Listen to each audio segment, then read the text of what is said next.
په افغانستان کې حالت بدل شوی دی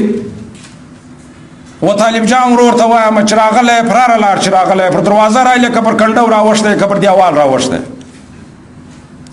د حکمرانۍ حق لري هغه طالب یې لري چې هغه د افغانستان سره تعلق لري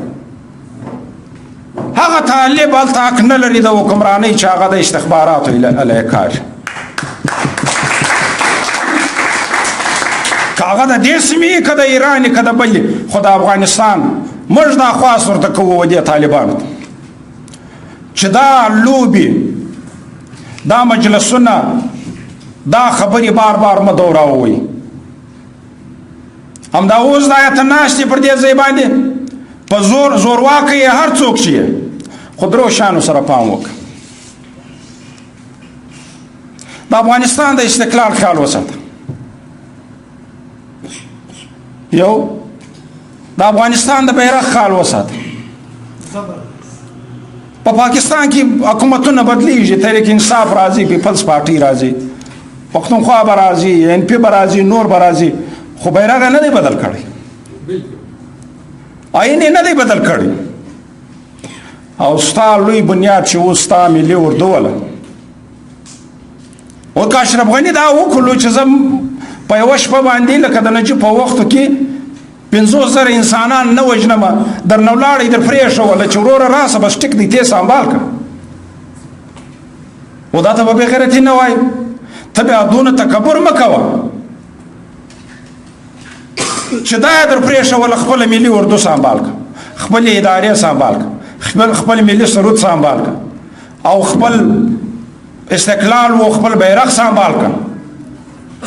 په دا خو حکومتونه نه کېږي چې زه عام خلک وباسم په روډونو باندې ودروم اف سی جواب کوم ملیشه جواب کوم دلته فوج ولاړ زما د سکیورټي دپاره یا ملي اردو ولاړ دا زه جواب کوم زه په روډو ولاړ یم مشنانې سکلانې راکټانې په دا خو حکومتونه نه کېږي دا خو خلک نه د سره مني دا یا ملي اردو ولا ستا ملي اردو ده سنبالول به هغو ته به د اختیار ورکړی وای طالب ته به یې وایي چې وغرونو ته وخېږي بس ټیک دی خپله کنټرول واخلي خپل هغه مشران به وایي هغه دغه به وایي نن به ملک دغه نه د ستونزو سره د مسلو د مسایلو سره نه وای مخامخ موږ دا تجویز اوس هم ورکوو او په افغانستان کې به موږ ګایېږو خامخا به ګایېږو وینه مې پرته ده هډونه مې هلته پراته دي د افغانستان تاریخ نامکمله دی چې دا غازي عبدالله خان ذکر به څوک نه کوي یا به دغه درواغ چې لومړی انګریز افغان جنگ نه دی سوی او انګریز ته شکست نه دی ورکړی او یا به دا د افغانستان بنسټګر د افغانستان د استقلال ورځ په کار دا و چې دا 1940 لمانځل کېدلی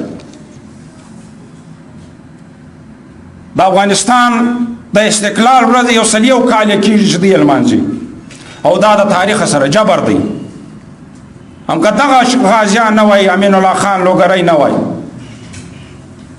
میر مسجدي خان نه وای غازي عبدالله خان نه وای او دا نور غازیان نه وای دغه افغانستان نه بلکې ستا ټول بر صغیر به تر اوسه ساعته پورې د امریکې په تسلط کې وای